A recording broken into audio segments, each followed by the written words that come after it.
মই উপস্থিত আছোঁ বঙাইগাঁৱৰ লিচুতলাৰ ১ নম্বৰ ৱাৰ্ডত আৰু ইয়াত কিছু ভুক্তভোগী ব্যক্তিয়ে আমাক জনাইছিলে যে এই অঞ্চলত পৌৰসভাক তেওঁলোকে দাবী জনাইছিল দুটা লাইটৰ ব্যৱস্থা কৰিবলৈ, ষ্ট্ৰীট লাইটৰ ব্যৱস্থা কৰিবলৈ, কিয়নো ইয়াত কিছু অসামাজিক কৰ্ম চলি অহা বুলি তেওঁলোকে সমস্যা জনাইছিলে আৰু সেইমতে বঙাইগাঁও পৌৰসভাই প্ৰায় এটা বছৰ আগত ইয়াতে ষ্ট্ৰীট লাইটৰ ব্যৱস্থা কৰিছিলে। তেওঁলোকে সোধাত জনোৱা হৈছিলে যে ইয়াত জেগা নাই বা কিবা তেনেকুৱা অসুবিধাৰ বাবে আমি এটা প্ৰদান কৰিব পাৰিছোঁ। তাৰ পিছতে ঠিক 4 মাহ যোৱাৰ পিছতে সেই এটা লাইট পৌৰসভাৰ দুজন ব্যক্তি আহি সলনি কৰিছিলে আৰু এটা ভাল হৈ থকা লাইটটোৰ বিপৰীতে তেওঁলোকে এটা বেয়া লাইট ইয়াত লগাই থৈ গৈছিলে। এই অঞ্চলৰ পৰা আকৌ কমপ্লেইন যোৱাৰ পিছতে তেওঁলোকে আকৌ ইয়াতে এটা বেলেগ লাইট লগাই থৈ গৈছিলে, যিটো আজি 7 মাহ পৰ্যন্ত ইয়াত কাম কৰা নাই, জ্বলি থকা নাই। এতিয়া প্ৰশ্নটো উঠিছে যে সেই ভাল হৈ থকা লাইটটো তেওঁলোকে কিহৰ কাৰণে খুলি লৈ গ'ল। এনেকুৱা ধৰণৰ সমস্যাত তেওঁলোকে ইমানেই ভুক্তভোগী হৈছে, যিটো বৰ্তমান বঙাইগাঁৱৰ পৰিস্থিতি হয় যে সন্ধিয়া যুৱতী বা ছোৱালী এগৰাকী ওলাই যাবলৈ অসুবিধা হয় আৰু সেই ক্ষেত্ৰত বঙাইগাঁৱৰ এই অঞ্চলটো অন্ধকাৰত ডুব গৈ থাকে। আৰু ভাল হৈ থকা লাইট এটা খুলি নি বেয়া লাইট এটা দিয়াৰ উদ্দেশ্যটো কি আছিলে, কি ঘটনা আছে ইয়াৰ আঁৰত। তেওঁলোকে আৰু জনাইছে যে তেওঁলোকৰ এই অঞ্চলত নলা নৰ্দমাসমূহ চাফ কৰাৰ ক্ষেত্ৰতে তেওঁলোকে বঙাইগাঁও পৌৰসভাৰ পৰা কোনো ধৰণৰ সুবিধা লাভ কৰা নাই।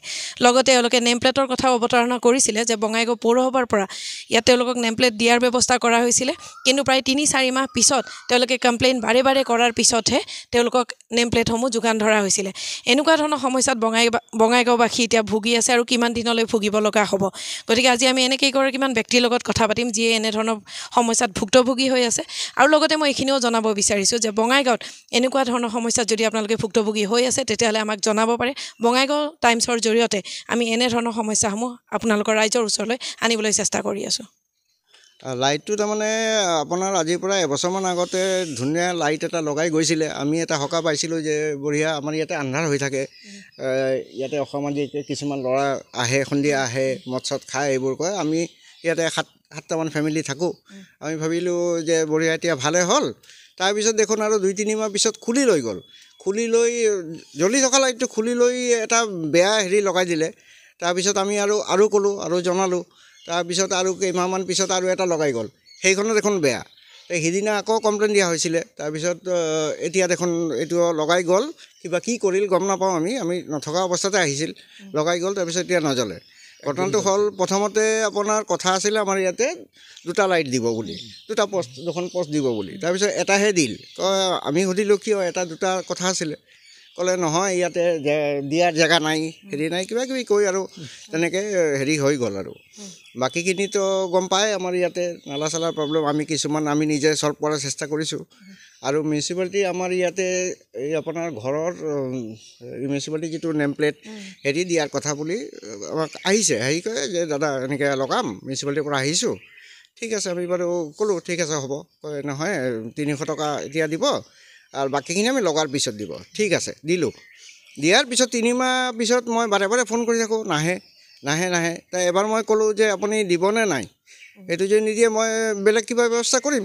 তাক কোৱাৰ পিছতে, মই ষ্ট্ৰংলি কোৱাৰ পিছতে তাৰপিছত কেইদিনমান পিছত লগাই দি গ'ল। তাৰমানে এনেকুৱা অৱস্থা হৈছে আমাৰ ইয়াত মিউনিচিপালিটিত। তাৰমানে লিচুতলা 1 নম্বৰ ৱাৰ্ডত আপুনি বহুত সমস্যাৰ সন্মুখীন হৈ আছে বুলি ইতিমধ্যে গম পাইছোঁ। কেনেকুৱা ধৰণে সমস্যা পাইছে? সমস্যাটো বহুত আছে। আমি মিউনিচিপালিটি টেক্স দিওঁ যদিও আমি কোনো ডেভেলপমেণ্ট পোৱা নাই। আমাৰ ড্ৰেইনবিলাকো চাফা কৰা নাই। আৰু এটা চ'লাৰ লাইট আমাৰ ইয়াতে 2টা দিব লাগে, আচলতে দিছে। এটা 2 মাহ পিছত আকৌ তো বন্ধ হৈ গ'ল এইটো লাইটো। ছেকেণ্ড টাইম আকৌ এইটো লৈ গ'ল, আকৌ বন্ধ হৈ আছে।